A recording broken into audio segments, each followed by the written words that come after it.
one. Compress, go live.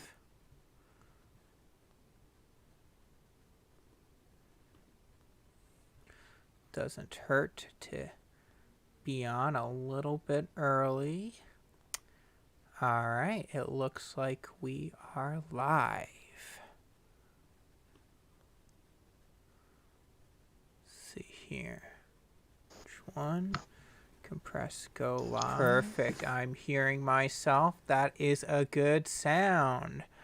Hello, hello, hello. Let's see. This is Postmodern here, Postmodern Czechoslovakian War Factory, and today I got a special guest I want to do an interview with. He's on YouTube. He is Monotonous Insomniac. He is somebody who I've known through YouTube for, how long has it been? Has it been like a year, 2 years? How long do you think it's been? Maybe even a bit more? It's been a year. It's been just a year. Okay. All right. So it's just been a year. And you visited a couple of times where I live, and we've met. And that was pretty good. So was your first time just more simply exploring the area, and the second time was the anime con? I'm trying to remember the first time, but... Yeah. With reasons, yeah. Okay. But my guest here... He is really... Well, before I continue on, you fine with me just calling you by your YouTube name, Monotonous Insomniac? Would you prefer a different name? Doesn't really matter. It didn't seem like it really mattered too much. Just call me by my name. Your YouTube name or real name or? YouTube name. YouTube name. Okay, I'll go by your YouTube name, Monotonous Insomniac, then. All right. And so... I'm going to go and interview him about some topics that he's both seems quite passionate about, knowledgeable about, and has some interesting opinions about. Definitely ones that make you think. They're not within the mainstream, I'd say, but I think there's value to entertaining them, and some of them's like got very good points. I'd say lots of them. So, and specifically what we're going to be talking about is education in general and thoughts about public education, some alternatives. Going to be talking a bit about cosplaying and anime cons and sort of cosplay communities. And since my friend here, he also has Asperger's, we're going to talk a little bit about sort of his thoughts about autism and Asperger's and things related to that nature, maybe people within that community as well. Does that sound correct to you? Anything I got wrong on my end, or is that pretty accurate summation? That's accurate. Okay. All right. That sounds good. So I don't know as to all who's watching right now. I already see somebody thumbed up. Hope you guys doing well. Hope people had a good Merry Christmas on your end. And let's see here. I was thinking possibly trying to play a game on my end in the background. I don't know. I'm not really feeling it. I'll just go and do interview on my end. I just think it's more important to stay on focus, and this is a bit more of a formal thing. So I'm going to go and pop up sort of my list of questions here. And let us see here. I could go on that side as well. Where my list of questions go. All right. So first off, I had the subject of education. And I just simply wanted to ask is, first off, is how long were you in public school? And were you educated any other ways or only in public school? I was in public school from kindergarten to around 6th grade, and around 7th grade I was homeschooled, and during high school and the last grade of middle school I went to a private school designed for kids with Asperger's. So yeah, that's basically my history in terms of K to 12. Okay. Gotcha. Hold on. Got a comment here. Is he having... Oh, okay. Gotcha. Alright, it looks like people are watching. Awesome. Cool. I'll just ask the viewers really quickly if they're hearing the audio well on their ends here. Just type it in there really quickly.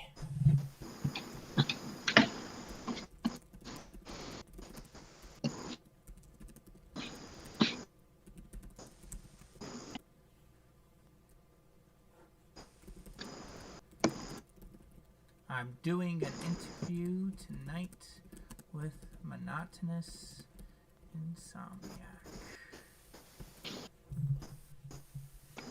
Alright. Sometimes I like to just go and see that, just in case. Makes sense. Okay, I can hear well. Alright, nice seeing you, Tristan Foss. Thanks for joining us. Alright, cool. And so... interview. So just recap. So you were in public school from kindergarten to about 6th grade, 7th grade homeschool, and then the rest of your time in what was it, private school for people with autism and Asperger's, correct? Yeah, and also learning disabilities. And learning disabilities in general. Gotcha. Let's see here.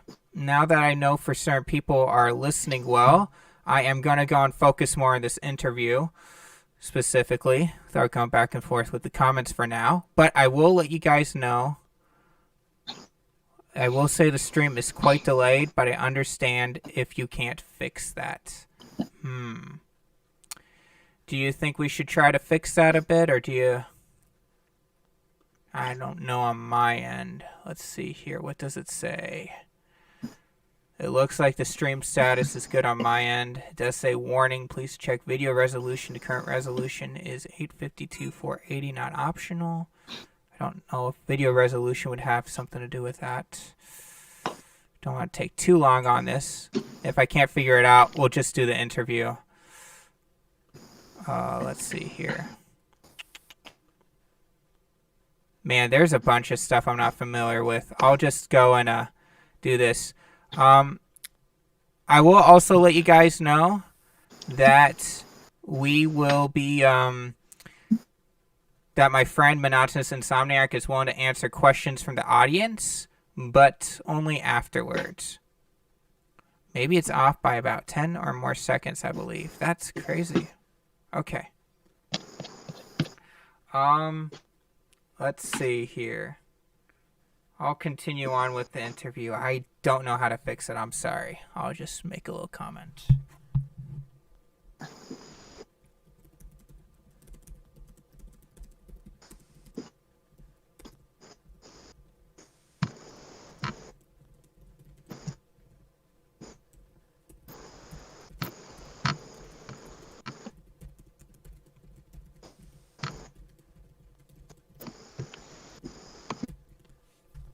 So, all right.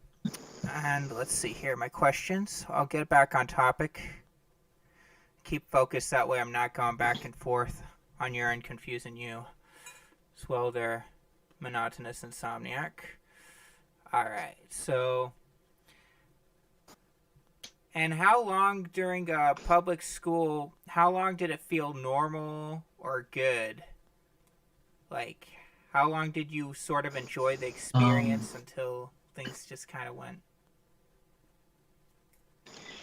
My experience was pretty fine from kindergarten to 1st grade because I felt normal. I didn't really have any social problems or anything, any problems socializing. But then the problems started to creep in 2nd grade when I was starting to feel scared about the fire alarm, and 3rd grade came along, and I suddenly had these weird.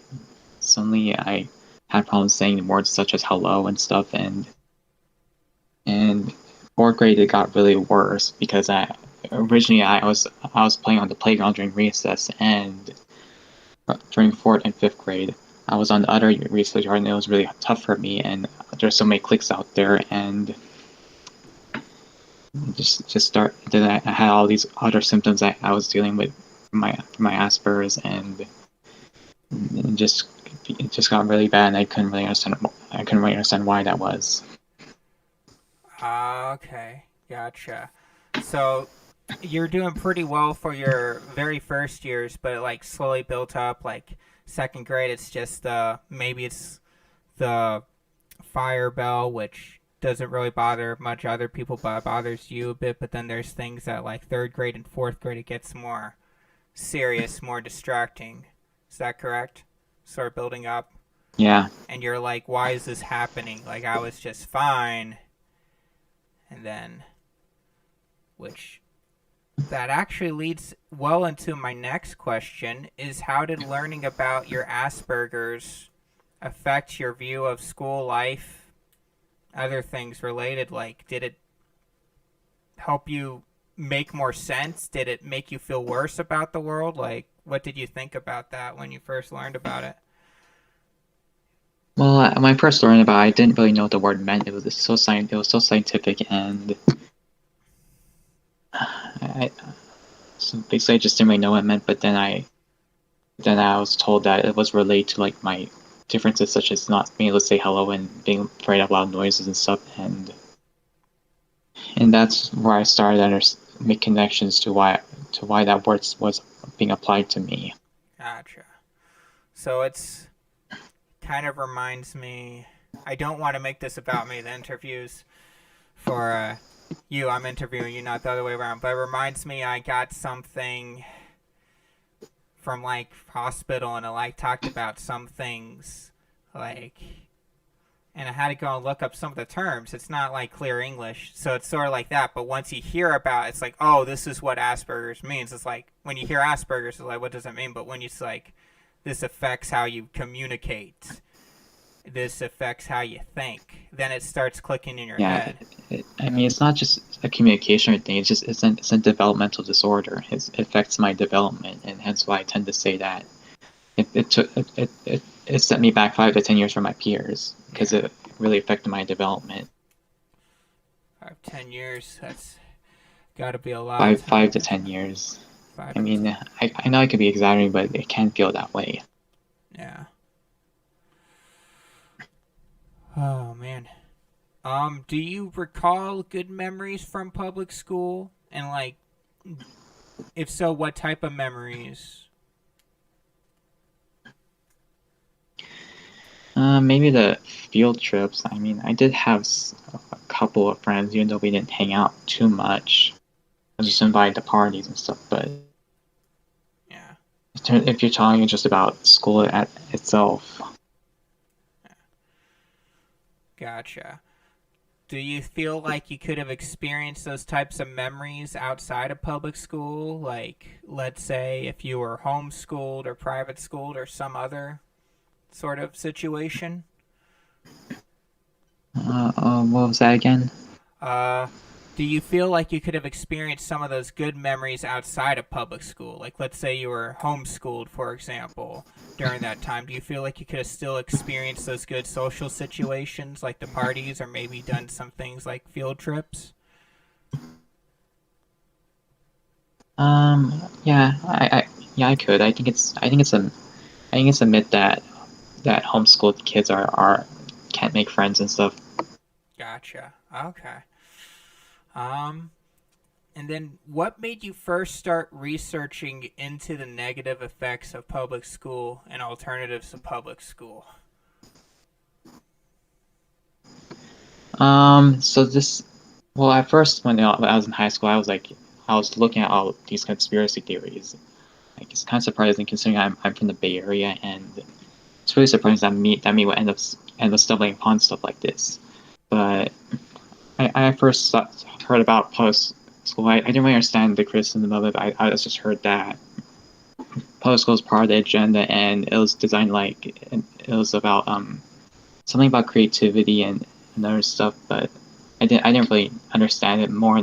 But then like when I was in university, um, something just started to hit me. I mean, I started to realize that all of this is this grade, all the stuff about the grades, and I first started to realize when I was like when uh, when we're all when kids are just all obsessed with grades and stuff, and I look back and I realized I didn't know what I wanted to do in life, and it's been this way since I graduated, and then I realized that, and after reading John Taylor Gatto stuff, I realized that all of this is about conformity and just not getting kids prepared for life. It's like it's much worse than I thought it was. Yeah.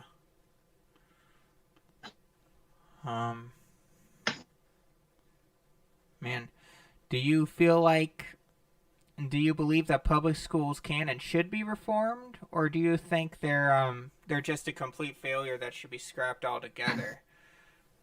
Well, first of all, public school is not a failure. It's working exactly the way it was intended to be. If you look at the history of public schooling and the founders of it, the founders of public schooling admitted that loss of self-actualization and self-awareness is one of the goals of the public school system. And they do that by conformity. And there's also these other things, such as age segregation. And there's also and it's not really about it's not really education, unless you believe education is about unless you believe education is just about memorizing what you've been taught. So I don't think it's worth trying to get the government to supposedly reform education, because at the end of the day, education was not designed to help people grow as people. Yeah. Gotcha. You I think I was reading something you wrote, and it was something about didn't you quote it was David Rockefeller, an oil baron, who helped support formations of more public schools? And didn't he say something about training more people to be like not spectacular people, but just mediocre people? That was John D. Rockefeller. Oh, Rockefeller. David Rockefeller is definitely part of the agenda. He realized what his ancestor did, and he supports it. Gotcha. Yeah. Or realized, because he died. He died several years ago. It's interesting. And I guess at public schools, according to what you're saying, and if that's how to say it, if they are supposed to be making people to be conforming to a certain system, not necessarily teaching them certain things. It's not just conformity. It's just making sure that they do not figure out what they want to do in life. They become confused when they graduate, and they just, because when you're confused, then you obviously start becoming dependent on others to make decisions for you. Okay. So then it helps sort of self-perpetuate a control system where it's more easily controlled. Yeah, it's dependency. Yeah. Okay. Gotcha. Let's see. And then you did mention him earlier, and that was the next question I wrote down. And that was, who is John Taylor Gatto to you? Well, he's obviously he was an ex-educator who realized the problems of the education system, and he really nailed down about the history of education and the real agenda behind it, which obviously not enough people talk about nowadays. Not even from people such as Charlie Kirk, because people talk about critical race theory nowadays, but they don't. To me, critical race theory is just a symptom of a bigger problem. Giving critical race theory is not going to not going to do much in terms of solving education. You have to acknowledge that the origins of public education, like John Taylor Gatto did. And unfortunately, a lot of these mainstream conservative influencers, they don't even talk about the history of the education. They talk about critical race theory, but they don't really talk about the history and agenda of the education system. Okay. So whereas somebody like John Taylor Gatto saying, "Hey, it's been a mess. It's been, well, not a mess from the perspective of the elites, what they made it for, like you said, according to that thought process, but more, my mind. From the perspective of John Taylor Gatto, it's like, hey, this thing, it's not a good thing to begin with. Whereas what you're saying to these conservatives, like let's say Charlie Kirk, your example, it's like they'll bring up critical race theory because it's, oh wow, it's interesting and it gets people attention, but it's really a symptom of the problem at the end of the day, is what you're saying. Mm-hmm. Yeah. Alright, that makes sense to me. I'll try not to put my thoughts too much in it, unless it helps you think more. Let's see. And then what are your thoughts concerning unschooling? Because John Taylor Gatto, I believe he's the one who coined that phrase unschooling, and sort of, or at least, I mean, it's probably not a new idea, but he kind of popularized it, is my understanding. But feel free to correct me and elaborate. You've done a lot more research on this than I have. I think unschooling is good, considering like it focuses more on who you are as a person, and instead of just trying to get by which a regular schooling does. I mean, it's a really complicated topic because like I understand why people don't want to go that route, because they're obviously told to go the regular route, and they don't have an alternative. Plus, it's like you see it. Plus, I understand why that is, but. But yeah, I feel that unschooling should have at least more attention, because since I really wish I was unschooling when I was younger, because I didn't really know who I was back then. And I was. Gotcha.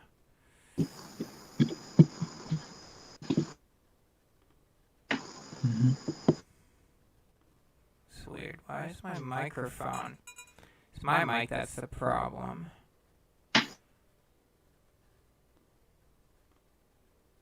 Huh? I don't know why it sounded weird. I'm gonna go and take a quick moment. Unschooling when I was younger, because I was. Gotcha. Okay, that is weird. There's an echo on my end with the microphone. Why is that happening?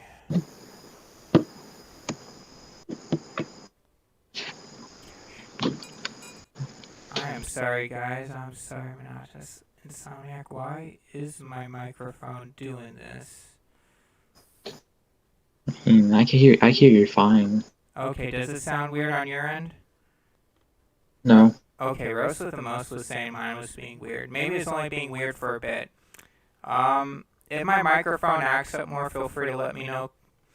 Monotonous Insomniac, or you guys in the comments. Sorry, I have not really done an interview like this before, and I'm just bad with lots of these stream settings. I'm like a boomer in ways. Anyways.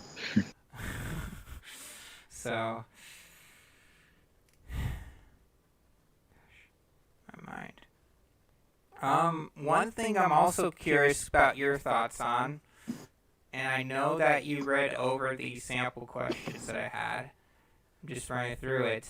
But what are your thoughts about Montessori schools? I think they're a little bit similar to unschooling, but it's sort of different, I think. Like, I don't know too much, but I saw some videos talking about it. I saw a video was like, it was only really young kids, like they were kindergartners, preschoolers, and they were just like doing all sorts of cool stuff just with their time. Like, they could pretty much do most whatever they want most of the time, but they were doing lots of, I don't know, it seemed like quite intelligent stuff, like learning different things in books, or like trying to like play big things. I can't remember. But what are your thoughts about Montessori schools?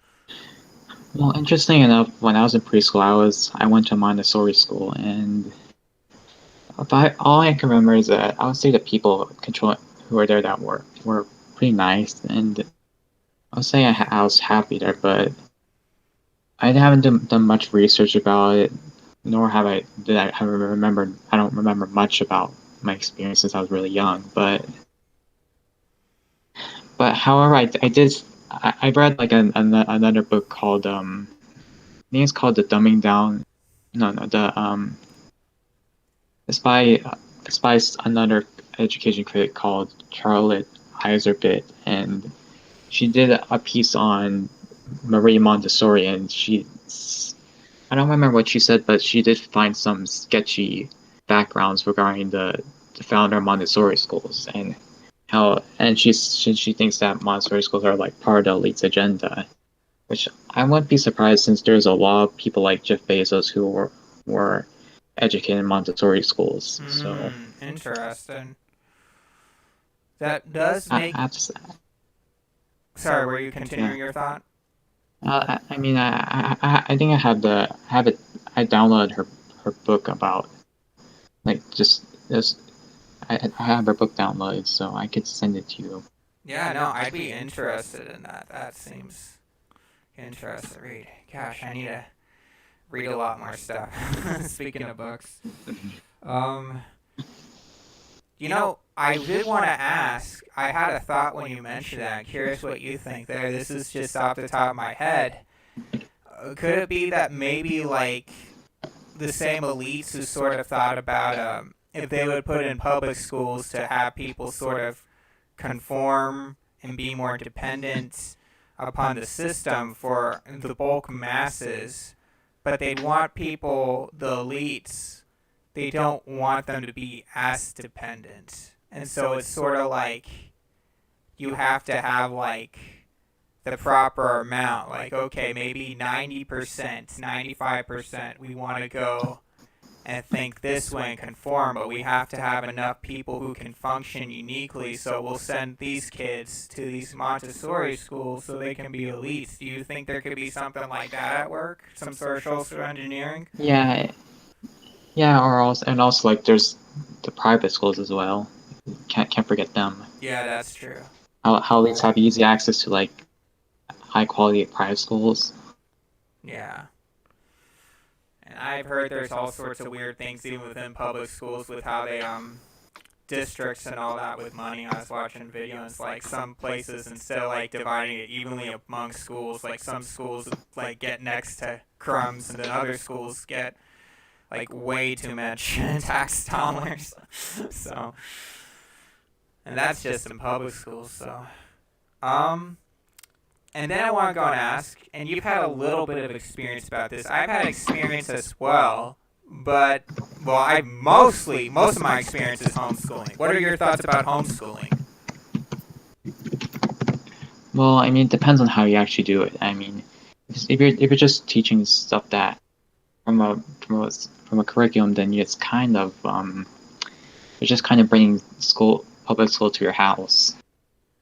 But if you're actually unschooling, you're actually trying to take the valuable time, learn about whoever you're homeschooling, and make good use of your talents and actually develop self-actualization, self-awareness, then that to me is successful homeschooling. Okay. Cool. That makes sense how that could work with unschooling. Any thoughts about any other alternatives? Like, do you know of any other alternatives on your end, or not really? Yeah, I've known some. I mean, there's this school in the UK called Summerhill School. I've read the book of the founder, and he's pretty interesting. He's a bit secular, but he's interesting, and there's actually a movie about it. Like, it's not a documentary, but it's like a movie with actors acting out the kids there, and so basically it's just this boarding school where kids there's no curriculum and kids are like free to do whatever they want. But however, when there's like one issue I have with it is that when there's a problem arises, then there's like a town hall where they decide to democratically whether or not they want to punish the kid or not, which is kind of in my opinion, it's kind of reminiscent of the cancel culture and stuff. Yeah. But I like that idea that kids have more freedom and they want to do what they want. Yeah. But it's worth checking out and reading about it. It's definitely an interesting idea. It's definitely different than the mainstream, that's for certain. So, my next question, or my last question on that is, what would be your, from your opinion, what you think is your favorite or would be the best alternative public school, and what you think is the worst? I already feel like I can guess in my head what your favorite might be, but I don't want to answer for you. Just if you'd like to go over that. I mean, if possible, the best is basically homeschooling or unschooling.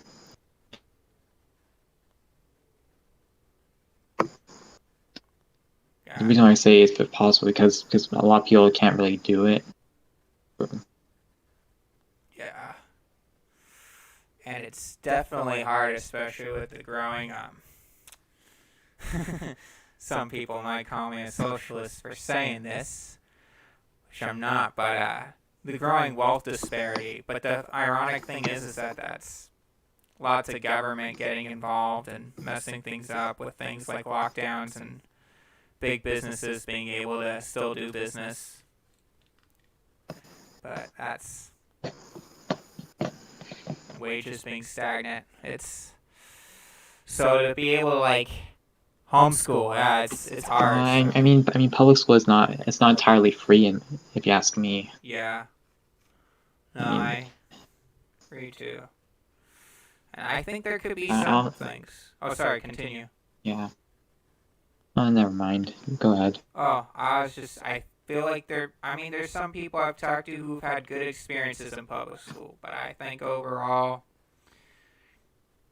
I have a lot of agreement with what you say about it. So, I mean, the college I'm working on right now for accounting, it's like some of these like tests and questions, it's like lots of multiple choice stuff, and it makes me wonder like how good is that actual knowledge, you know what I'm saying? I actually know. It's like with multiple choice, if you just know how to guess well, you could barely study and still pass the test.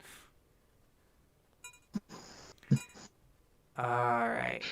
Any closing thoughts on the education part for now, or should I move on to questions about anime, cons, and cosplaying? Well, I mean, I also like to bring up college because I think college is not really useful nowadays, and I didn't really have a good time in college. And if you insist, I should not. I should feel proud of getting my degree, but I don't really feel proud of my degree. I gotcha. Oh, that's a good point. Fine if I ask a little bit more. Like I've talked with you a bit about this, but just so fine if share a little bit more with my viewers here. Like what exactly degree did you get, and sort of why do you feel like it wasn't useful on your end? Well, what my degree was. Oh, let's see. I mean, if you don't want to go into that, or if you want to, I guess, about your degree or what you thought it might have done, how it disappointed you, what you think might be good alternatives to college, we could... Well, I mean, I probably sort of saw it coming early on time, but I didn't. I stayed put because I didn't have an alternative. Okay. Gotcha.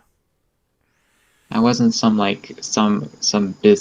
entrepreneur who made inspirational videos on YouTube who had this alternative to just drop out and just pursue whatever. I didn't have any self-actualization going to university. Yeah. That type of stuff is hard to do too. Like. Yeah, the only thing I had was I wanted to maybe change the world, but that wasn't clear enough. Yeah. But, man, I feel like lots of us, especially at a young age, want to go and change the world some way, even if it's not clear. So the idea of, like, if a place can't help you capture that, like, help you give you the freedom for, like, forming a good idea, like, I want to change the world, this is how I can change it. I can see how that stifles the intellect and creativity. Would you agree? Yeah. Okay. Do you think that, like, it'd be better if people focused more on, if they do college, like things like engineering or medical or STEM, or even better if more people just focused on doing internships and trade schools? Well, I think education is just focused more on finding out what you want to do and just figure out what your talents are and stuff and what you're good at. Gotcha. I think that's what education should be. Hence why I put John Gatto's quote in my About Me page, because Ah, that's basically my view of what education should be. gotcha. You mean your About Me page on your YouTube channel? Yeah. Okay, gotcha. Gosh, I need to reread that again. I probably read it, probably just forgot it. Do you feel like that does it for the education part for now? Yeah. Okay. And we're gonna go move on to anime cons and cosplaying, and then after that, I'll ask some questions concerning thoughts about autism and Asperger's, and maybe a bit also about community of people in both the cosplaying, anime cons, and the autism Asperger's. And then after that, if you guys want to, you can ask some questions after we get through that.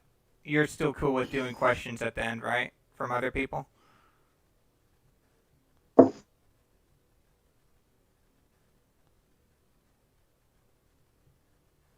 Hello? Yeah. Oh, okay. Sorry. I thought I lost you for a second. Alright. I'll just jump into it. What first got you into cosplaying and anime cons? Well, during high school, I had my classmates, some of my class, I had a classmate who was into cosplay, and I wasn't really phased about it. I wasn't even into anime to begin with, but then suddenly I thought maybe if I went to a con and then people took pictures with me, that would be a good idea. And then that just came about. Hmm. Gotcha. So it's just basically escapism. Yeah. Did you like, when you first started it, did you always like dressing up as different characters? Or did it take you some time to start enjoying it? Like, was it something kind of felt odd and cringy at first, but you slowly enjoyed it? Or did you just like it right away? Well, no, I liked it instantly. Oh, okay. And also, what got me into it was I used to want to become a voice actor. I'm not sure about right now, but like I used to, but I didn't really like get the ball rolling, and I thought cosplay was a more accessible alternative than just trying to get become a voice actor and stuff. Gotcha. Mm. Do you feel like anime cons and cosplaying, do you feel like it helped you with breaking social boundaries and making friends? And if so, how? And if not, why not? Making friends. It's really complicated. I mean, I wouldn't say it really helped me make friends. I don't want to blame the hobby for it. It's just the way the community is. Mm, gotcha. Like, I mean, I mean, I felt a bit more comfortable with people, but again, it doesn't really help me with make friends. mm, I'm not again. I'm not going to blame the hobby for that. yeah. Do you feel like people that you generally interacted with, like other cosplayers, that they seemed pretty friendly on their end, but it was just surface level, or it was just hard to go past cosplaying, or have any thoughts on that? Um, it's a bit tough because it's really cliquish the community, and being a cis guy in what Asperger's is just harder, Gotcha. or what they call a cis guy. Because honestly, I think that term's kind of lame. Yeah. Oh, that is a weird term. Like, I've heard it many times now. It still kind of boggles my mind. So I'll just throwing a note here. Cis, like saying cis term, like a cis male, for example, that's a term saying that somebody who is biologically XY chromosome, a male, like born male, not somebody who identifies or thinks they're the opposite gender or anything like that. Is that correct, right? Cis male would be? Yeah. Okay, yeah. I just wanted to throw that out there because it's still something weird. It's like there was a guy in Portland years ago, Sonny, like, or some person, I don't know, but just wearing this jacket and it said like cis people are scum or something like that, and I was just like, that's so bizarre to me. But so it's a weird term, so I just want to not get off topic, but because that might have confused some people listening. I don't know. Let's see here. So, it seemed like, so for my impression, you can correct me if I'm wrong, it seemed like with cosplaying, able to like get out and take pictures and stuff, have people take pictures of you, and you get to at least talk with some people on a surface level, maybe about cosplaying other, and they might be friendly or seem to be friendly, but it's kind of hard to get them know them more because lots of the people in the community are cliquish per se. Is that a good understanding? Yeah. Okay, gotcha. If you can think of elaboration and you'd like to elaborate on any of that, feel free. But also, like, I also don't really know. I also kind of feel a little bit anxious about talking about my non-cosplay stuff because honestly, I don't want people to find out about my beliefs and stuff. Okay, And I'll move on from there. Okay. no, and I'm just talking about like why I don't. It's a bit hard for me to make friends because I know, because I know I have outside cosplay. I'm this person who has these controversial opinions. Oh, okay, you're talking more about the cosplaying people than this video right here. Mm-hmm. Okay, gotcha. Okay, thanks for clarifying that. Here's something. Another one is that, would you like to continue cosplaying in the future? Or do you feel like you've had enough with the hobby and want to move on to other hobbies or do something else? What do you think? Well, I would at least like to have some people do it with me. I mean, it's been tough to find people to do it with me. Yeah. I feel other people have it easier in terms of getting to group cosplays and stuff, and that's what I would at least like to do. But I would love to find hobbies that are at least more friendly or more with people who have a better mindset. Yeah. Than that. Gotcha. Let's see. Sorry. Because I know the politics of the cosplay community, and maybe in the future I should move to a community with better mindset that can actually help me grow as a person. Yeah. That makes sense.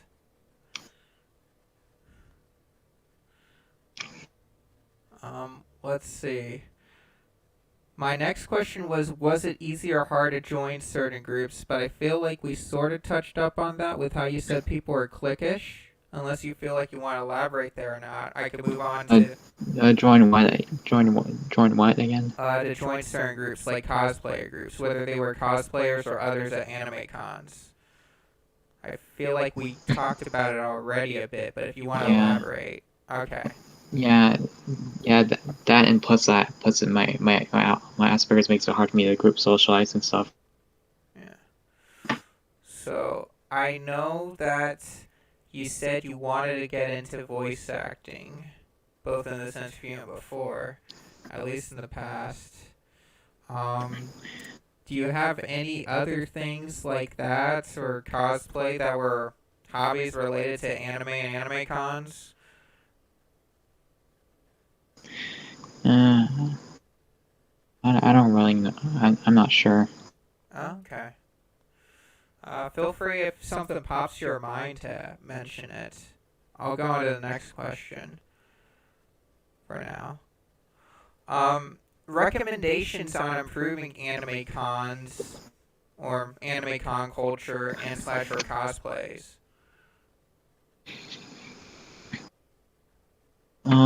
Recommendations. That's a very good question. I think anime culture's gone a bit too woke, in my opinion. It's gone too insane right now. And if you have like a if you have a if you have an unpopular belief, or if you're accused of if you're accused of harassing someone, then obviously then you're gonna get ostracized. It's not like it's gone a bit too woke, in my opinion. It's gone too cancel culture lately. Yeah, I think that's a problem in general, but I could see it probably just a few times when I went to the cosplay convention. I didn't really speak much about my thoughts, but there was at least like it was funny. I showed him some video about Return to Monkey, and I said, yeah, I don't know if you'll like some of his other stuff. This is pretty funny, but he talks about political stuff. And he started talking about some things about Texas that I didn't like and how he talked about it. I was like, yeah, he's not going to like the other content from this guy's YouTube channel. But there's definitely a problem with cancel culture.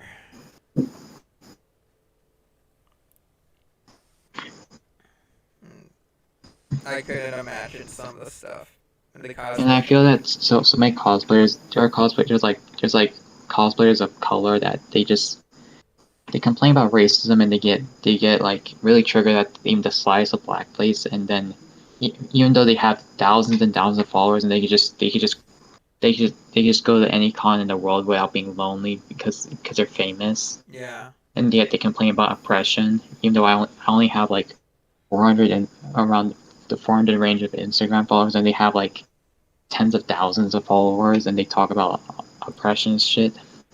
Yeah. It's crazy. Like, I mean, I understand if you're gonna talk about like regular, but like he's talking about the cosplay community, then race in the cosplay community, but yet you have so many followers. Yeah.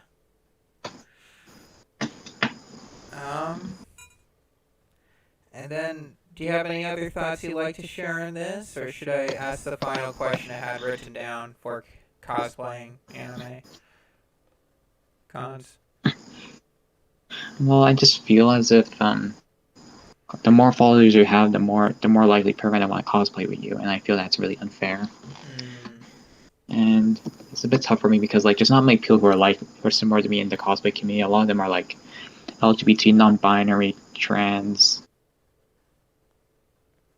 That's a lot of them are like that. Yeah. Almost feels like a flipping of the normality. Like it flips sort of like, you get what I'm saying? Like normally what's like the average person, and I'm not meaning to say it in like a disparaging way, but sort of like what your average person is in like regular life, like that's not,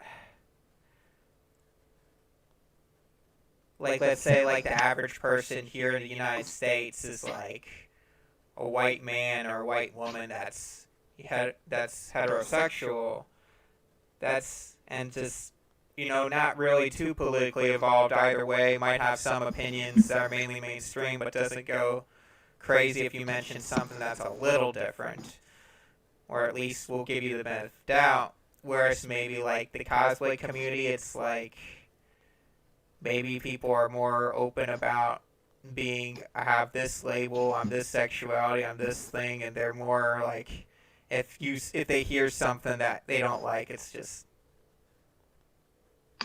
that sort of feel like there could be some accuracy to that, or is that just a random thought in my head, you think? Yeah.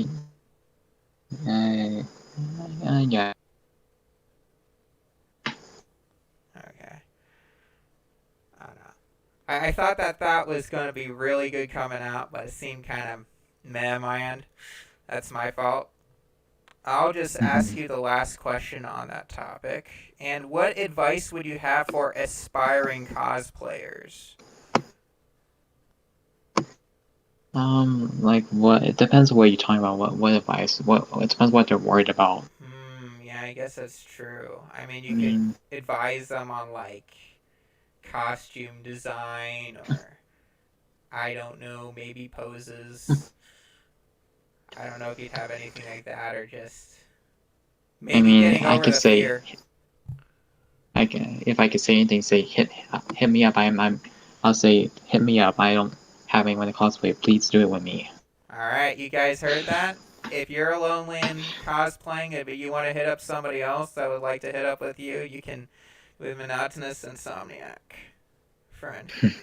I didn't cosplay myself, but it's because you ended up going to the cosplay convention close to where I live and you told me about where I decided it's like, okay, I'll give it a shot. And it was, I'm not going to lie, like for me, it was a little weird, especially at the beginning. I don't think, and I normally like doing some weird out there stuff, but I don't know if I actually would have gone if you didn't go as well. So, I mean, there's definitely having somebody else. Like, I'm glad I went. It was a fun experience. And thanks for inviting me. Yeah. So, I just want to say that on my end, like, for anybody. I recommend you don't get too roped up with it because it can get really crazy. I probably won't. It was something that was like, yeah, it's interesting and fun. I don't know if I'd ever would. Part of me think it might be fun doing a costume, but getting too involved in it, I don't know. It still feels sort of like Halloween for adults to me. But I guess different strokes for different folks. And yeah, there's be good stuff, but it can also be toxic, I bet. You know more than I do. Alright, you ready for me to ask you questions about autism and Asperger's? Your thoughts on some of those things? People in the communities? Yeah. Okay. Alright, so when did you first learn your Asperger's? I guess we're sort of circling back to you with your school. You learned sometime during then. About how old were you when you learned about it started making sense to you? I got diagnosed at 5th grade. 5th grade, okay. Gotcha. And did it start I wasn't self-diagnosed. Gotcha. Like you had a real person doing it. It wasn't like you took some online personality test or something like that. Yeah, or just identified with it. Yeah. Gotcha. Did it, you said there was an amount of time between just hearing you have Asperger's, but actually then knowing what it actually does and how it's sort of mental, you said mental disability, right? Yeah. Okay, gotcha. I don't want to mischaracterize anything. And your thoughts on it. But, so like, how long did it take you to make that connection, sort of? Like, was it fairly quick? Was it like a couple weeks since somebody explained it to you? Or did it take quite a bit of time? I'd say I started to get a grasp of it during 6th grade. Oh, okay. So about a year or so? Yeah. Oh, okay. Gotcha.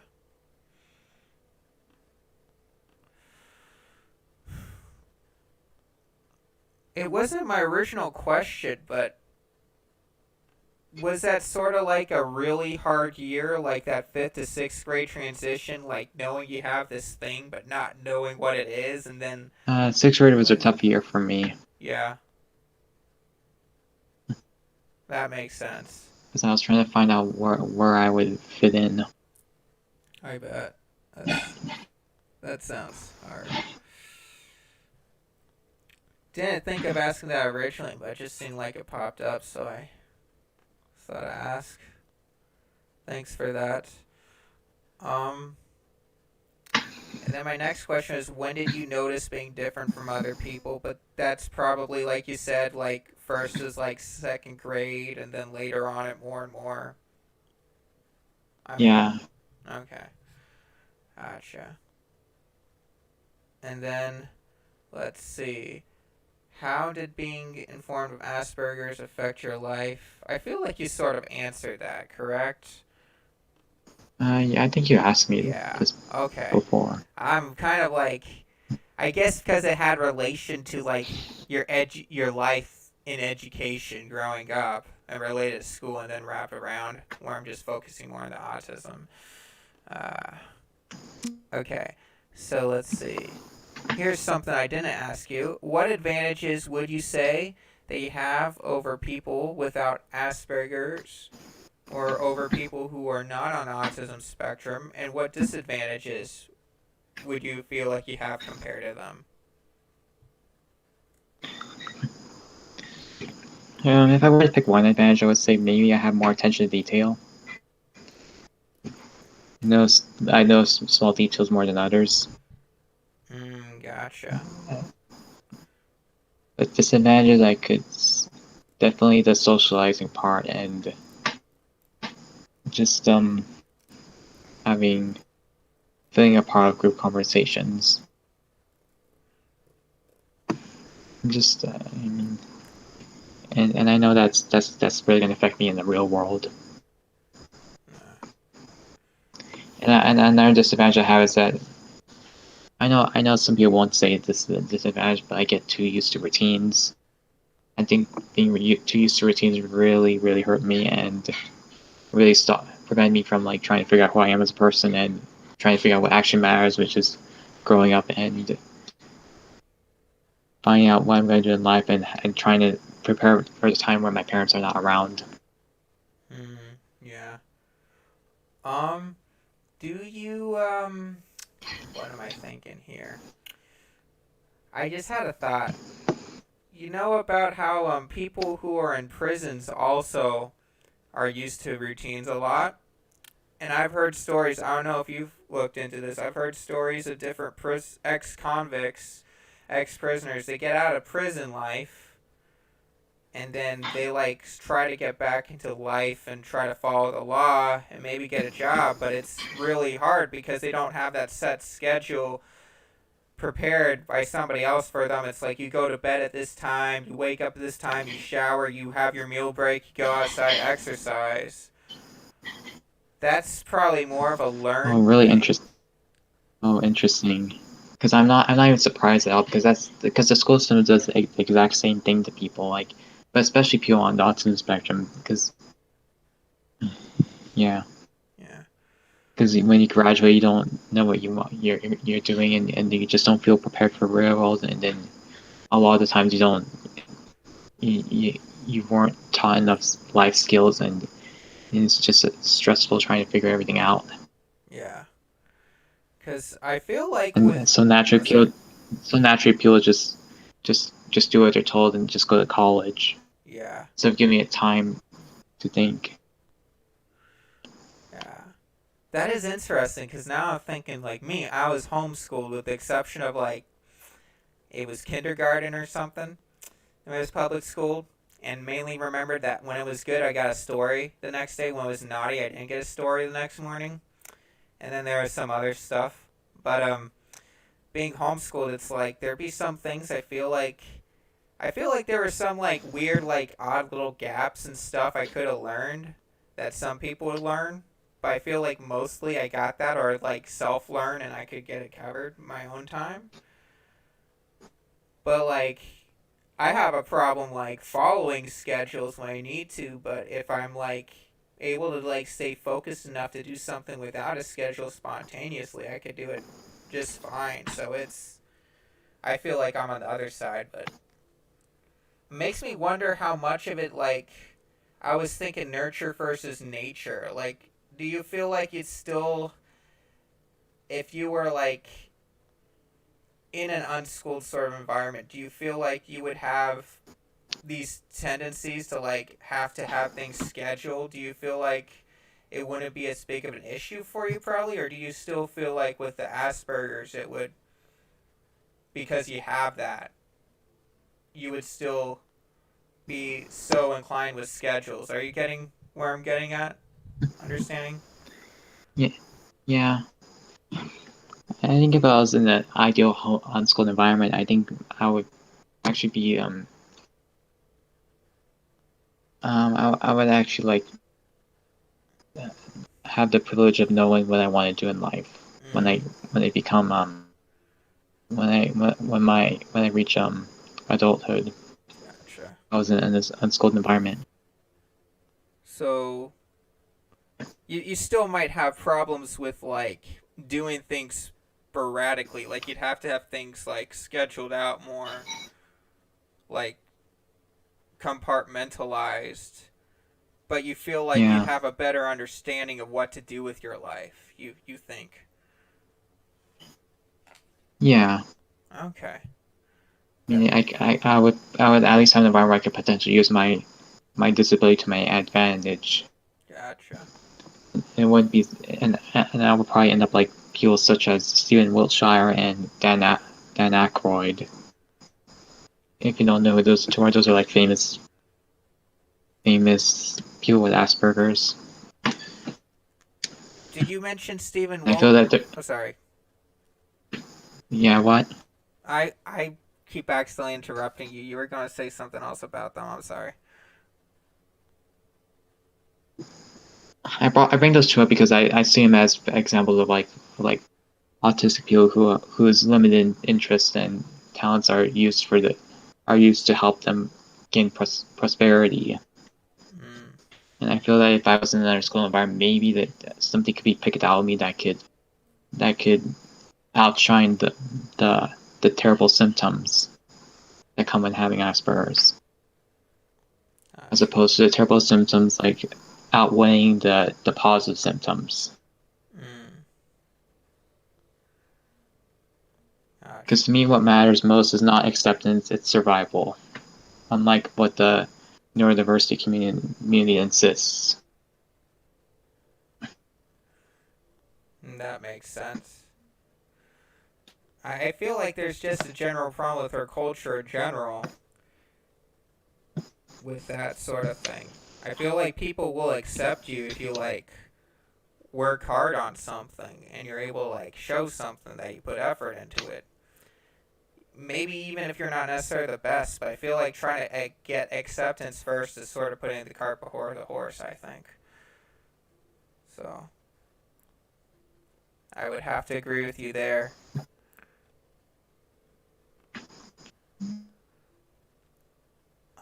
Let's see here. So I asked you about advantages and disadvantages in autism. We talked about sort of like comparing with people like in prisons with the public schools and how that might have affected as well, sort of nurture versus nature, how they might work together against each other. What do you think about the autism community in general? Well, I would say that from my own experience with them, I would say they're mostly disempowering me. Um, I've been on Facebook groups. I've been on in-person groups, and a lot of them is just they're just complaining about quote unquote neurotypicals and how they're being treated by society. They're just complaining about it's just complaining about them. There's not much empowerment, and they failed to help me grow as a person. And Hmm. I do not like their hyper fixation on acceptance and there's not enough about survival and what are they gonna do once they have no parents around, or what are they gonna do in the real world? Where are they gonna yeah. Yeah, makes sense. It's like we accept us or else. Hmm.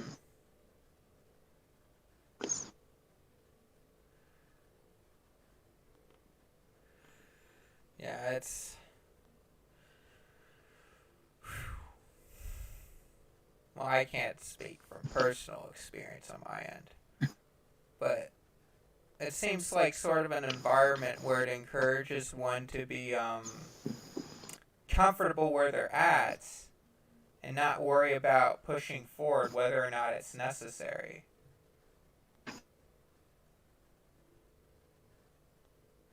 Is that sort of... Yeah.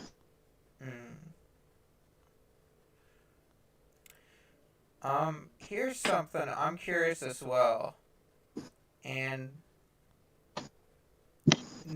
mention a little bit as well.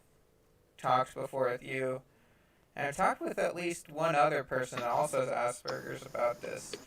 What do you think about people and organizations that speak about autism? Like, which ones? Oh man, that's a good question. I mean, there's some organizations like, and I asked you about this before because when I was talking with you about this type before, what I heard about Autism Speaks, there's people say, oh, well, they're actually bad because they're saying autism's a bad thing and whatnot, and it seemed really cruel.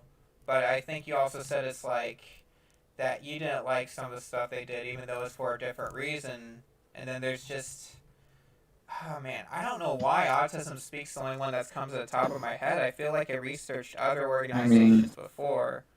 there's like the supposed alternative called ASAN, or Autism Self-Advocacy Network. Oh, That's okay. that's supposed to be like the alternative.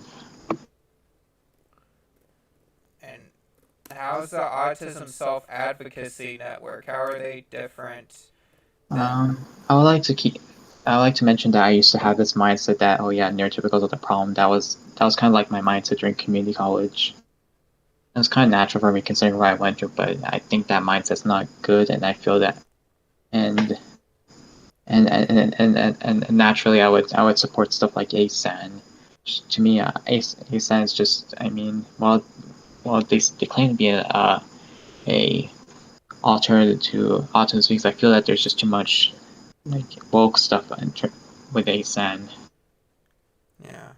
Kind of like the people that like support it, they tend to be like have that mindset that neurotypicals are the problem, Oh, that neurotypicals are the problem. and acceptance should be the main goal. Yeah, that does not sound good at all. That just sounds like it's just gonna make a bunch of bitter people. Maybe that's just me. I don't know. Mm-hmm. Because I think it's... I mean... I mean, they do a good job educating people about disability, but I just don't think their approach is like, or mindset is the best in my opinion. Oh, okay, gotcha. So you think it's good that they let people know it's like that autism's something that people struggle with. And It's... there's also just like they also have their own like supposedly there's their own form of what's politically correct and what's politically not correct. They say there's this thing about like, oh, if you say it's per if you oh the it's if it's basically like person first versus like disability first, and some of them think that like this term person with autism is offensive, How? and they What? prefer saying like, so, yeah. Sorry, were you gonna finish that thought, or were you pretty much done? I'm done. Okay, sorry. I feel bad. I keep accidentally interrupting you at times. I Mm-hmm. have to hold myself back. Sometimes. How... That boggles my mind because, like, how am I supposed to mention... Like, for me, I don't have autism. I don't have Asperger, so I'm not claiming on to have it. Um, or at least haven't been diagnosed. If I do, it's like, it's complete surprise me and be like, what? And probably be a very minor thing. But no, I don't have it, as far as I'm concerned. But, like, how would I, like, how would I just say, if I'm not supposed to say, like, a person with autism or a person with Asperger's, how would I even, like, supposed to describe a person? Would I say autistic? Like, that just seems that sort of political correct thing.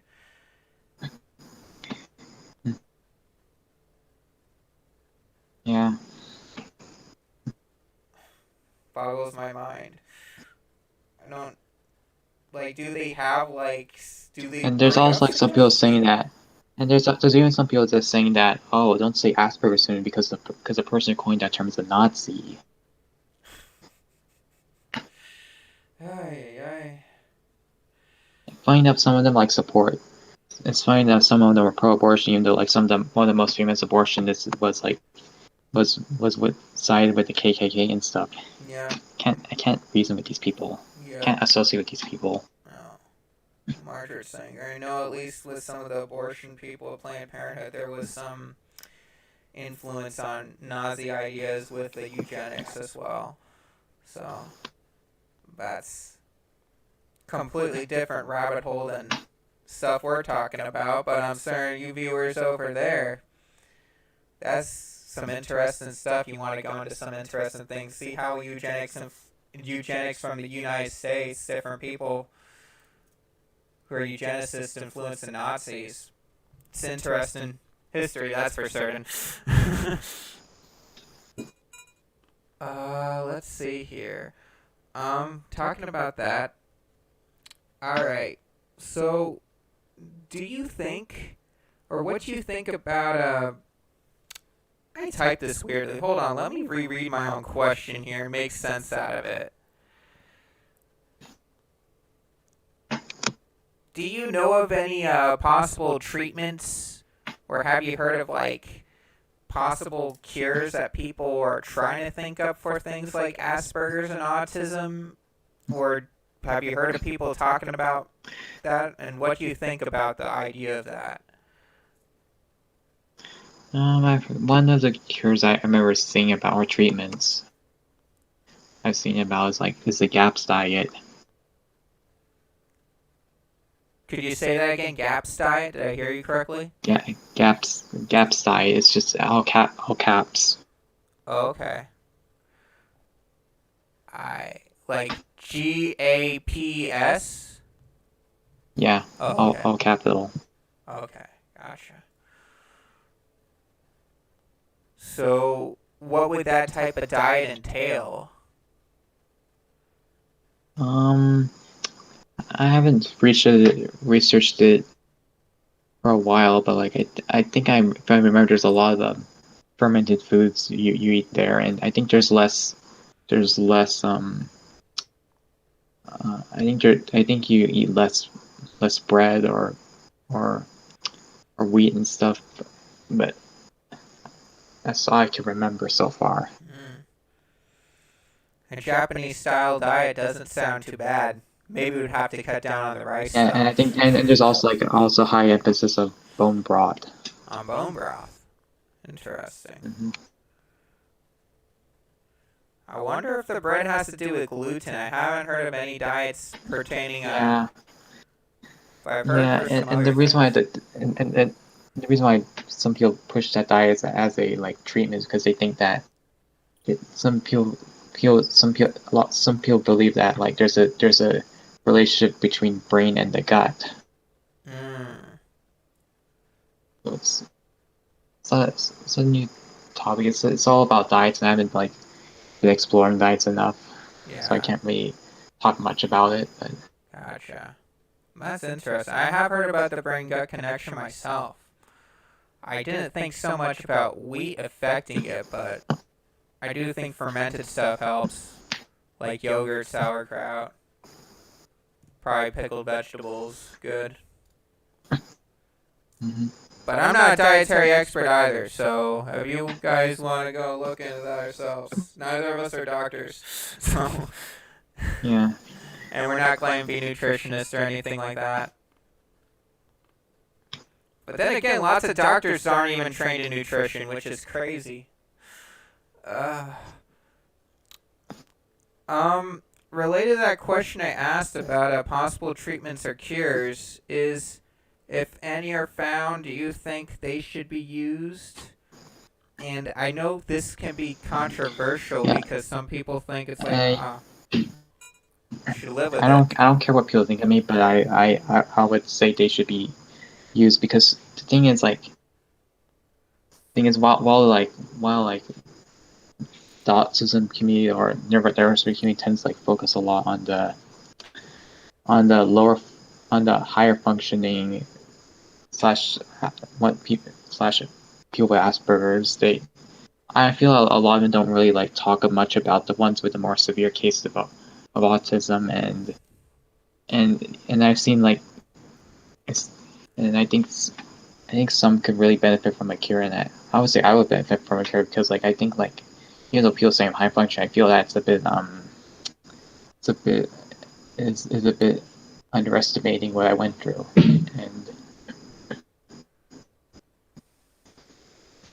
and like and I know that like the community tends to be a bit like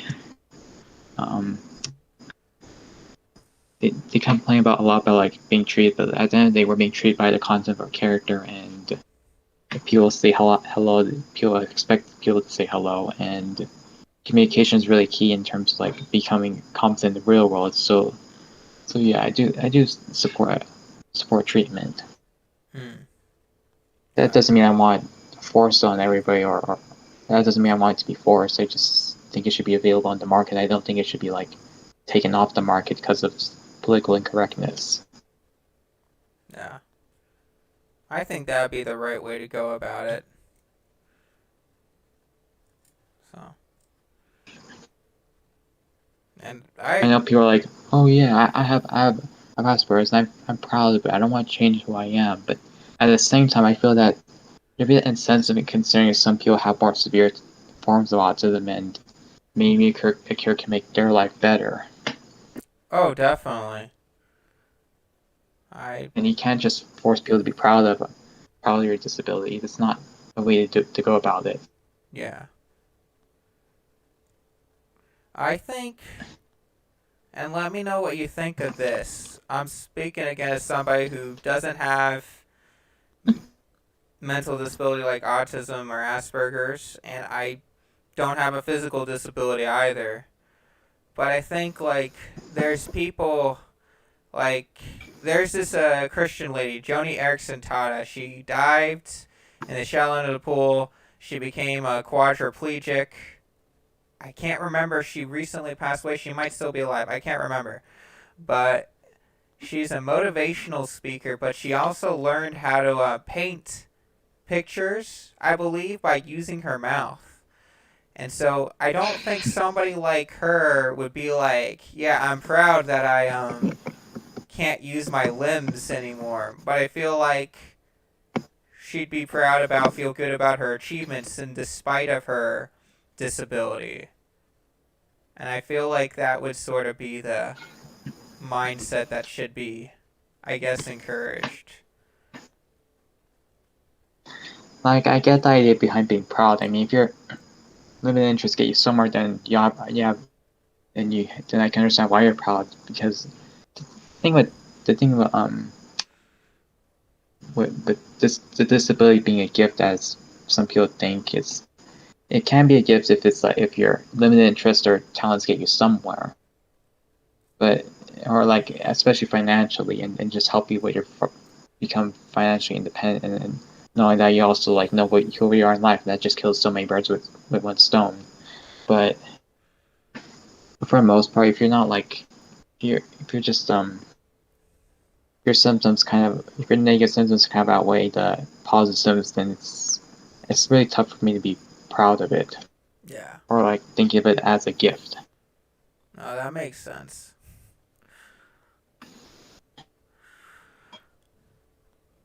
It reminds me of saying it's like with a friend like that, you don't need any enemies. I guess you could maybe make a similar statement. It's like with a gift like this, who needs a curse? But don't know if that's sort of how you'd feel about it. I mean, that's why I always bring up like Stephen Wiltshire and Dan Aykroyd, because they're examples of people whose gifts or talents got them somewhere despite their disability. But unfortunately, they're kind of like the outliers. Yeah. That doesn't count. That's not counting though ones with more severe cases of of the disability that people in the medical freedom movement like to point out. Gotcha. Was this Stephen Wiltshire? Did I hear that correctly? Stephen Wiltshire. I think he's a British painter. He's also known as the human camera. Human camera. Human camera. He seems to know like how to paint what he saw without having to take a picture of it. Oh wow, that's impressive. Is he? Isn't he like a black? Isn't he black or something? He like did something in New York City, or Yeah. I think it's somebody. Okay, that I've heard about him. That's. I think he's from the UK, but I'm not sure. Yeah. It's a crazy ability. But yeah, but not everybody has that, or other people it's like they just have a harder time figuring out stuff too. And I mean, if the autism community wants to like look themselves better and at least create more of those people aside from people who are like whose symptoms outweigh the positives. yeah, If they really want to like improve their image, then I think the first thing they should definitely do is wake up to the reality of public schooling and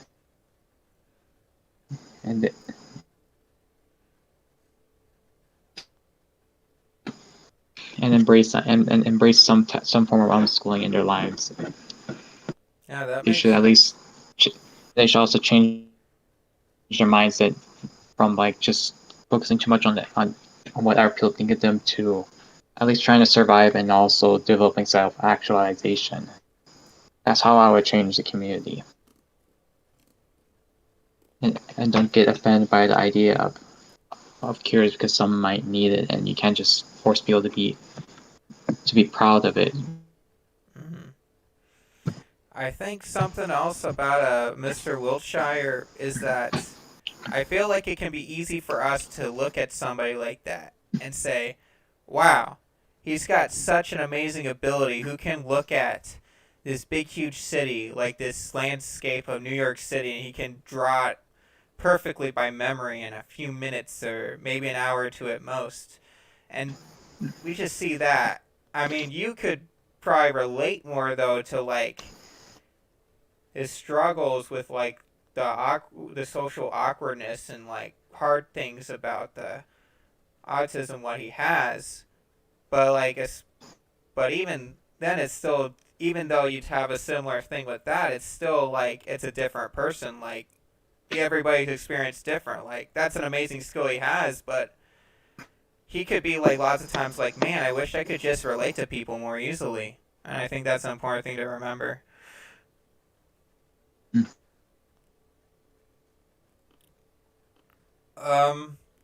I guess the last question I had here, and let me know if you still want to give your thoughts on this or not, because this is definitely a can of worms. So if you want to back away from it, no fault, no shame. Any thoughts on the cause of autism and / Asperger's? And thoughts of what? Thoughts on the cause of autism or the cause of Asperger's?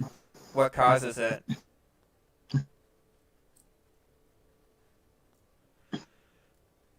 Well, I mean, I don't believe mine was genetic because I feel as if I was somewhat different from kindergarten to first grade before the symptoms started really kicking in. But I mean, it's I know it's like a really sensitive topic, and the community is like, parents offensive to even suggest that the disability is not genetic, and that's kind of problematic. I don't want to associate with a community that thinks if you think this way, it's offensive. But yeah, I think the fact that there's so many more cases of autism nowadays, I think it's really worth investigating. I don't think it's just simple as just more. I don't think it's just because of more awareness. I mean, I think there's something more. I think there's more to that, and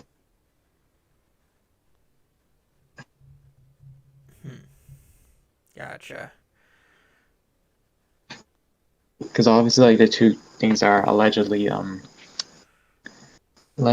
ones that are causing this is that some people believe are jabs and glyphosates. Glyphosates. Aren't those things lots of times occurring in plastics and other sort of waste Yeah, products? it's just stuff we see a lot nowadays. Gotcha. Yeah.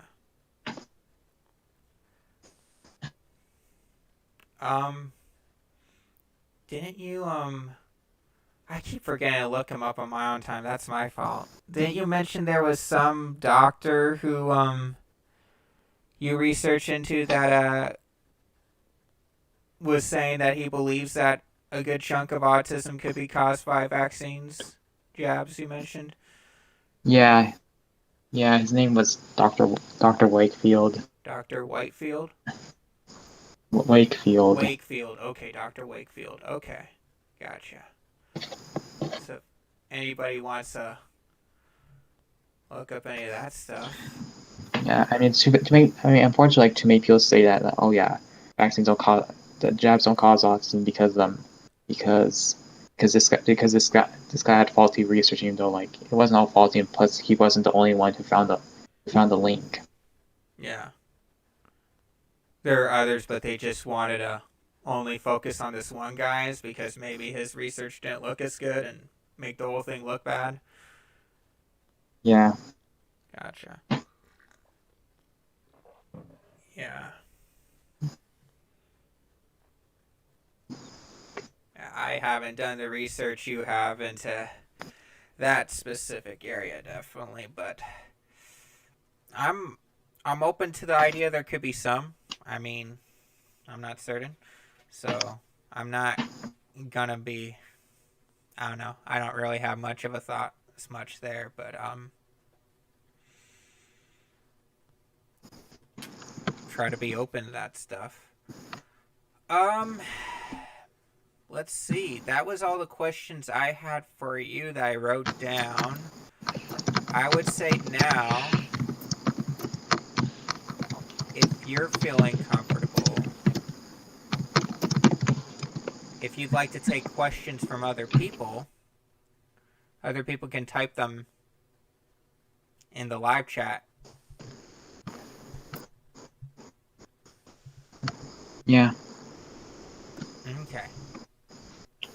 So if you guys want to go and ask my friend here, you want to ask Monotonous Insomniac any questions about any of the stuff we talked about, feel free to go ask. With live streams, I don't know when people join and when people leave. We've been talking back and forth. It's been about an hour and a half already. But we were just talking about the subjects of just thoughts about education and anime and cosplaying and autism, Asperger's, and the sort of communities involved with those things. So if you have any thoughts, any questions, please feel free. And Monotonous Insomniac, since you're watching the video on your end, the stream, do you just want to read off the questions yourself and then answer them, or do you want me to read off questions when I read them and then let you answer that way? I'll read them. Okay, sounds good. So, I'll just, I guess I'll stay quiet on my end. I don't know, unless there's something else should talk about while waiting.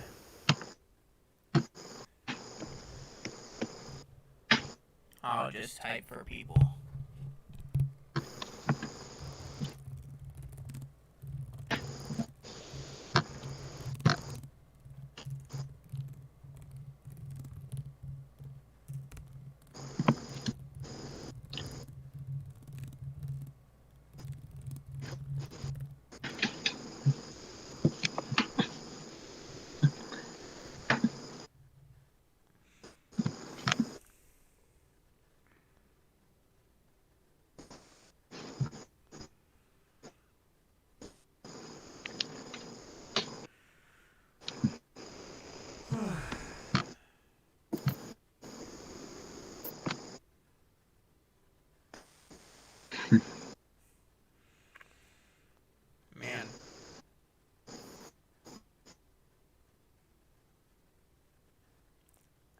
How long do you think we should wait to see if somebody ask a question in the chat?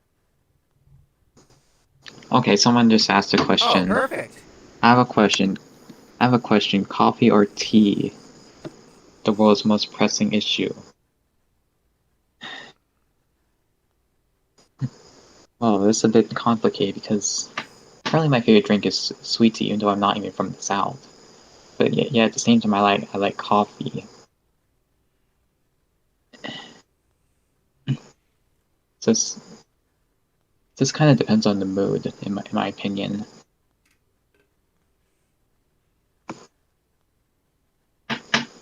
I'll just say tea because it doesn't it has better side effects than coffee. It's a wise choice.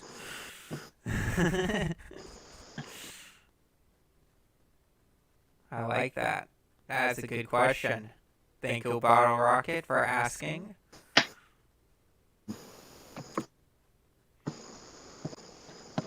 I have to agree with you on the tea, man.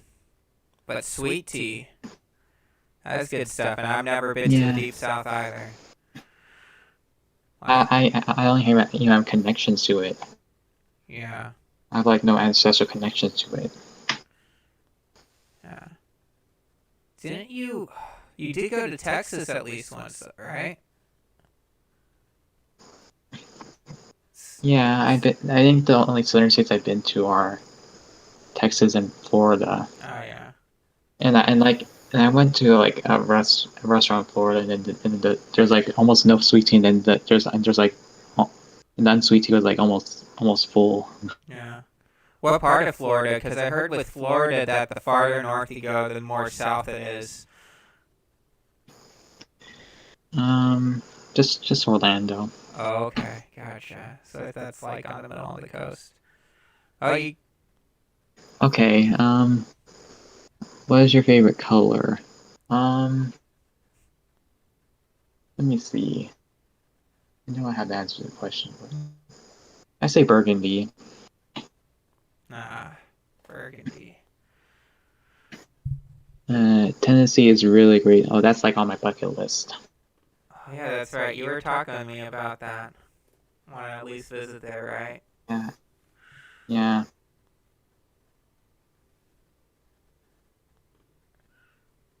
Why am I looking that up now? I'm gonna go back to my live stream. Don't mind me. I'm randomly looking up burgundy on Wikipedia.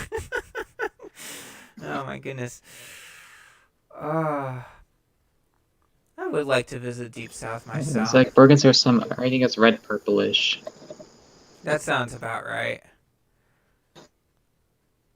I mean, I just don't think about all these fancy different things for color. I think of like red, green, yellow. And those are literally the colors of the juggling balls my dad bought me for Christmas, so. Oh, man. Any other questions? Anybody else? People already commented questions before. Do you want to take more questions? I mean, however long you want to go, I guess. Within reason. Sure. If anyone here has a question. Okay. So, anybody here has any more questions for him? I was originally thinking questions related to topics we were talking about, but it seems like my friends also enjoy these other questions. So, feel free to ask Monotonous Insomniac more questions.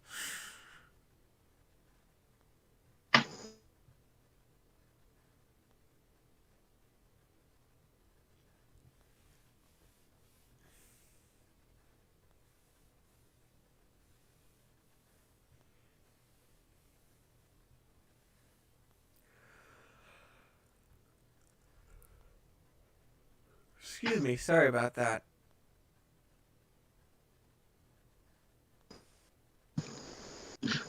Okay.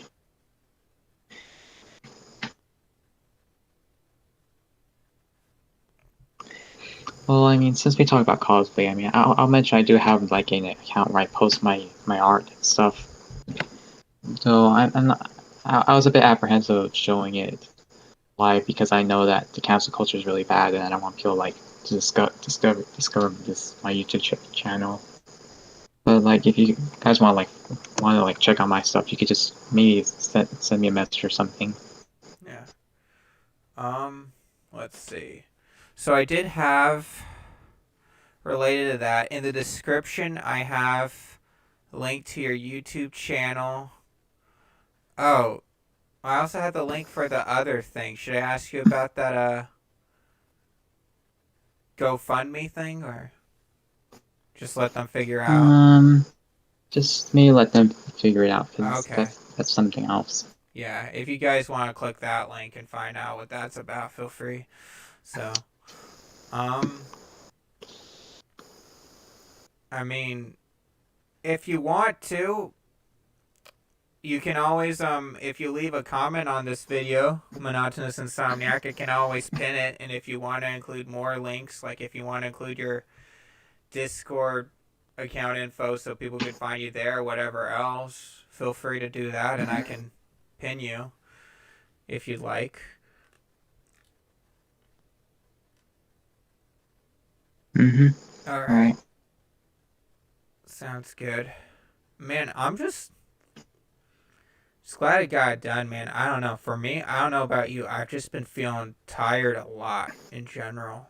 Been like, but I feel like I still feel tired, but I feel a bit more energetic. Like, it's kind of feels weird. Like, now I actually like got this interview going. It feels good, man. Thanks for doing this with me. So,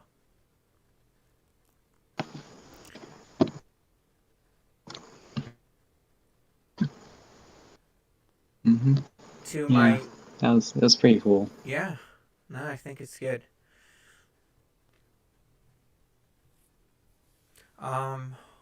What else also is that, this is a different sort of thing for my other stuff. So it's, like, it's not like my other streams where I've just, like, had random gameplay going on or other things this first time. And it's not like interview podcast that's really fancy or like had lots of time going like these YouTubers or Joe Rogan where they're in a room with people face to face. You're just hearing our voices talking all. And if you're looking at the screen, it's literally right now the comments and then the description for this video. So, but if you guys enjoyed it, I mean, please let me know. So, sorry about the 10-second delay or whatever. If anybody knows how to fix or work with that stuff, feel better. The streaming stuff I'm using right now is OBS. I got Windows 10. I prefer Linux. I used to have Ubuntu, but it was for the online college. They wanted like Windows 10 or Mac or something. So, yeah. When I get done with that sort of stuff, or if I get another computer or something, I'll have to switch back to Linux. I miss Linux. I miss it a lot. I'll be back.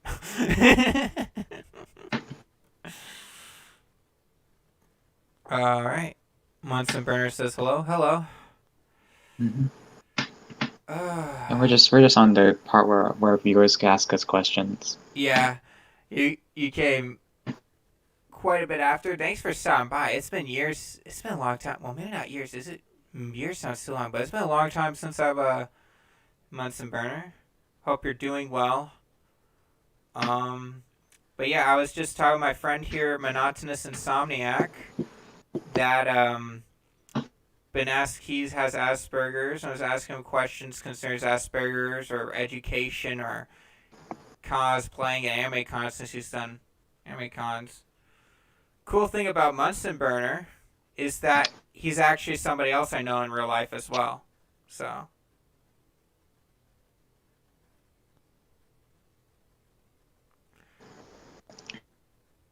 It's going good on my end. How's it going for you?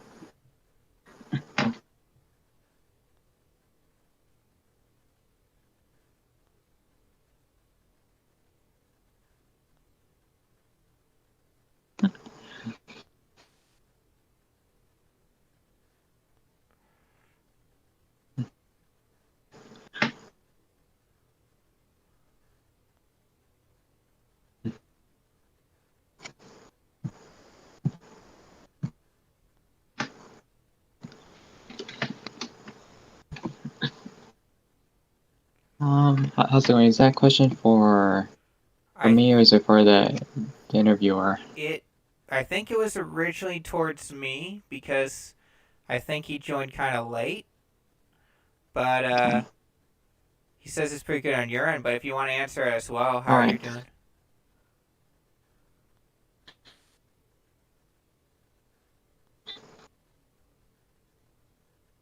Sorry, did you answer? As for me, I would say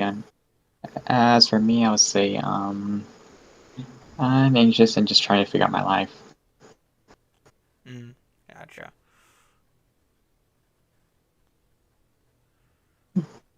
Oh, that's cool. Oh, Mr. Munson Burner, if you're gonna be at CBCC, please say hello to people over there for me. Kind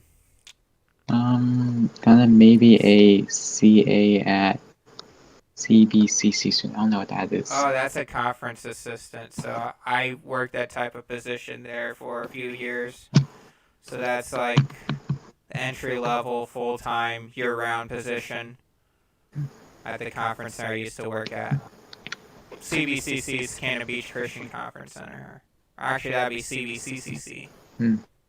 So that's, yeah. But same thing. So yeah, they do stuff like housekeeping or washing dishes or waiting on tables. And then they might later specialize in a department. Like I started mainly doing kitchen stuff, but it's, yeah. Good times. I don't think I'd want to work there again full time, but I would love to visit again sometime. That'd be cool.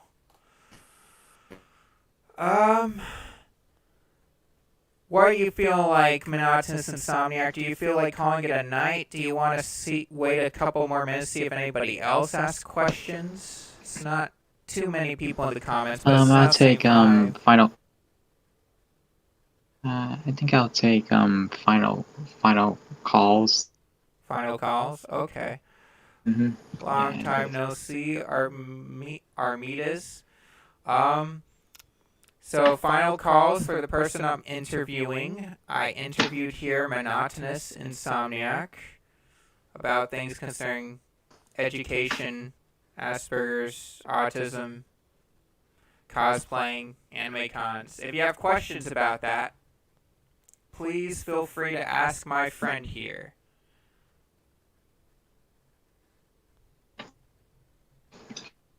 Any final calls? Any final questions?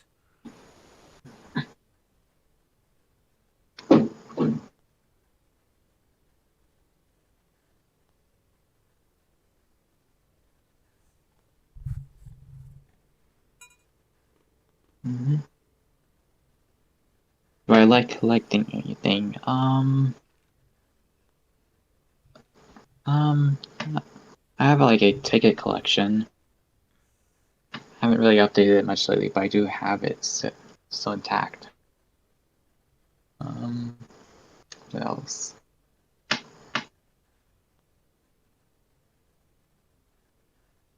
Did you say? That's just about it. Did you say ticket collection? I want to make sure I heard you correctly. Yeah, ticket collection. Oh, okay. Like, just how like different tickets look sort of different, or different? Tickets to events, tickets to transportation. Oh, that's cool.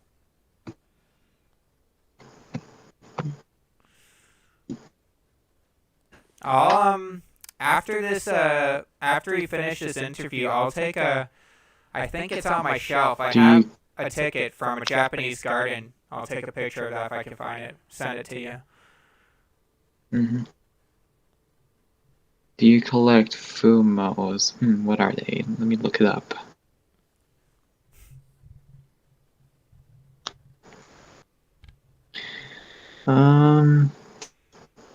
Okay, I'm looking it up, and yeah, I do see them a lot at conventions, but I don't really buy or collect them. They're really cute, but they're expensive. You have to know how to pre-order them Yeah. from like Japan to get them at a decent price and to get a real one because there's lots of knockoffs. So I thought the one I Yeah. got was real. It might have been a knockoff. She's still cute though.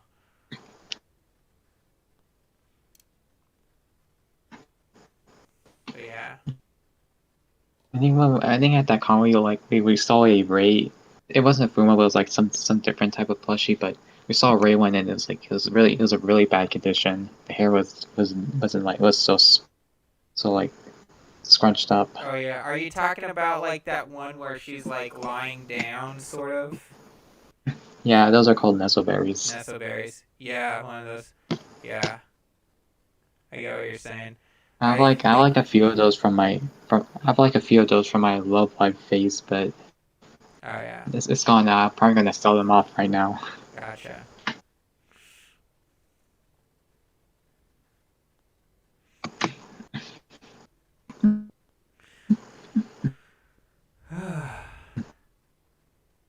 Right.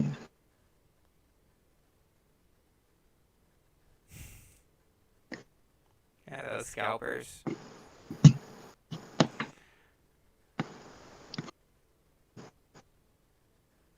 Because as for collecting, I mean, nowadays I'm more about like trying to buy and sell nowadays.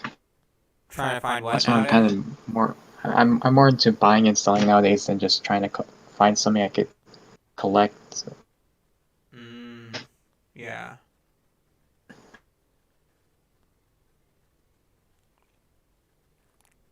Flipping things.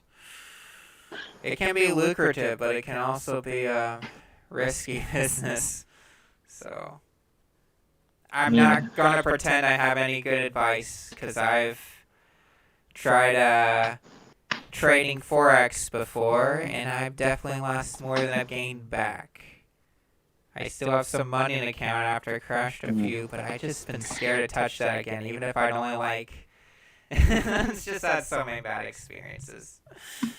So yeah, I'm sick and tired of those people comment things like, "Join our Telegram app group today, and you can win thousands of dollars. And this person's perfect." It's like you're gonna lose money probably, even if you try a good job. It takes a long time to get good at that. I'm not saying it's the same as what you are trying to buy and sell, but yeah, it's. If you can do it, man, more power to you. I wish you success, man. That or whatever you pursue. Do you want to take any more questions on your end, or do you feel like it's time to call a night on your end? Yeah, it's time to call it a night. It's almost 10 o'clock on my end. Yeah, and that means it's almost 11 on my end. So 11:47 here. That'd be 10:47 over there. All right. And also, how I ask this, do you guys want me like to put my link to my cosplay stuff, or are you cool with not me sharing it? Just not sure if I should put it public or I should send it to any of them. Yeah.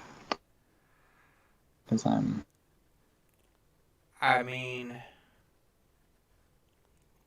let's see. It says one's watching now.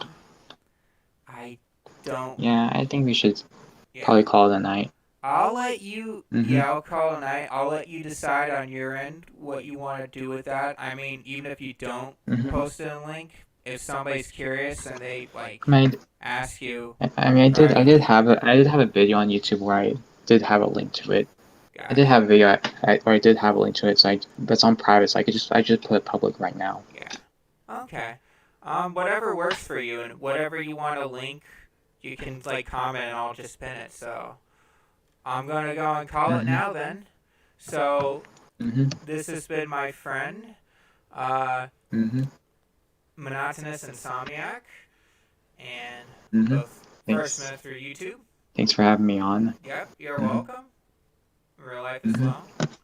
You guys have a great night. You have a great night, Bottle Rocket. Thanks a lot for watching and for the questions. Thanks for joining me, Monotonous Insomniac, and you're welcome. It was a pleasure having you on. Cheers. God bless. Alright, I already subbed. Okay, thanks for the sub. Yep. Alright. Great way to end it. Alright. Later. All right. Later.